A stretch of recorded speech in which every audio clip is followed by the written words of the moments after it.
Hi, I'm Nathan, and today we will be reading Rumplestiltskin by Paul O. Zielinski.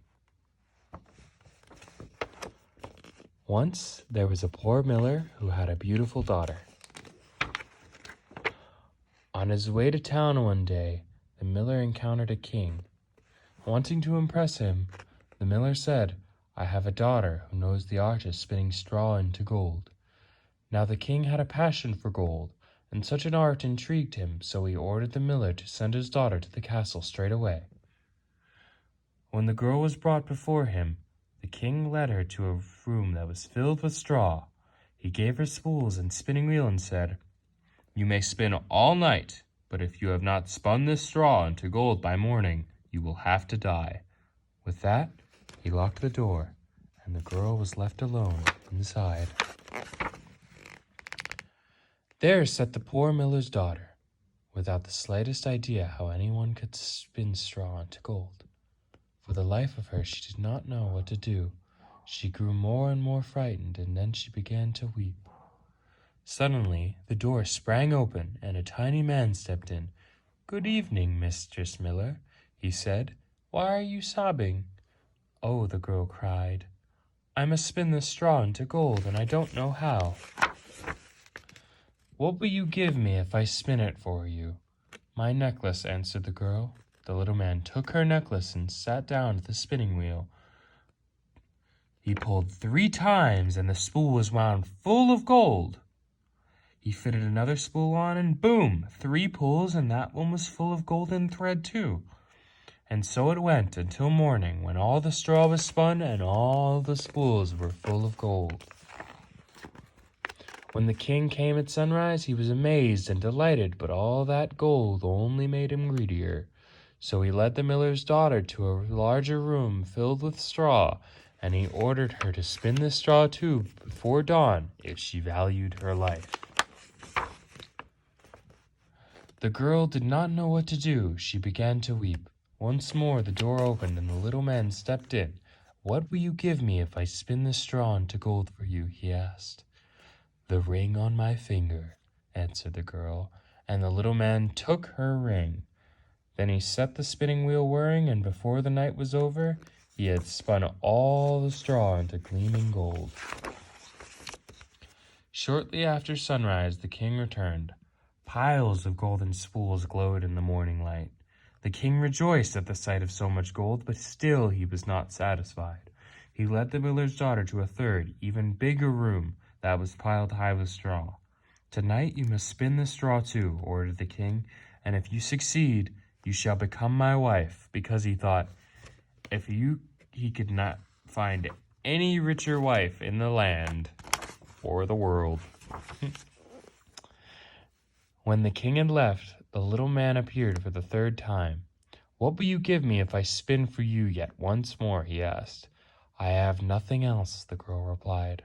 "Then promise that when you become queen, your first child will belong to me." The miller's wife gasped. How could she promise such a thing? Then she thought, but who knows if that will ever happen? And as she could think of no other way to save herself, she promised, and the little man once again spun all the straw into gold.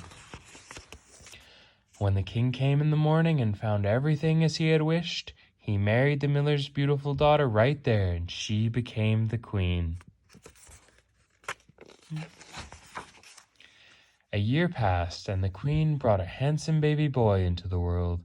She gave scarcely a thought to the little man, but one day he appeared in her room. "Now give me what you promised me," he demanded. The queen pleaded with the little man. He could take all the royal treasure if he would only let her keep her child, but her pleading was in vain. Then she began to weep so piteously that at last the little man was moved.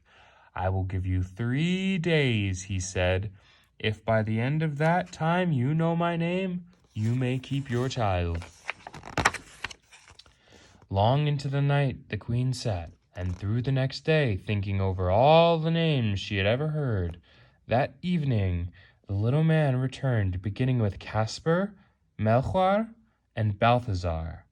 The queen recited every name she knew, one after another, but to each one the little man replied, That is not my name." The second day, the queen had made inquiries in town, searching for new names, and when the little man that evening, she posed the strangest and most unusual ones to him.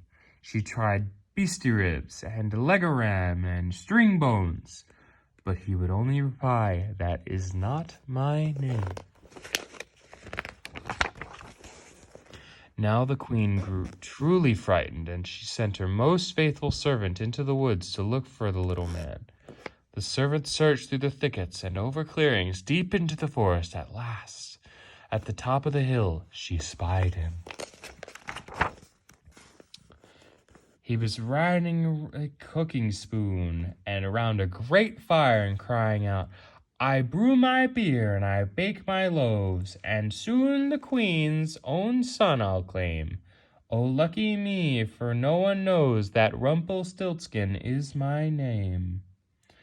The servant made her way back as fast as she could, and at midday reached the castle. You can imagine how glad the queen was when she heard the name. Late that evening, the little man arrived. "Now, Mrs. Queen," he said, "do you know my name, or do I take the child?" So the queen asked him, "Is your name Will?" "No." "Is your name Phil?" "No." "In that case, is your name Rumpelstiltskin?" "The devil told you that! The devil told you that!" shrieked Rumpelstiltskin, and in a fury he jumped on his cooking spoon and flew out the window. And he was never heard from again. See? There he goes.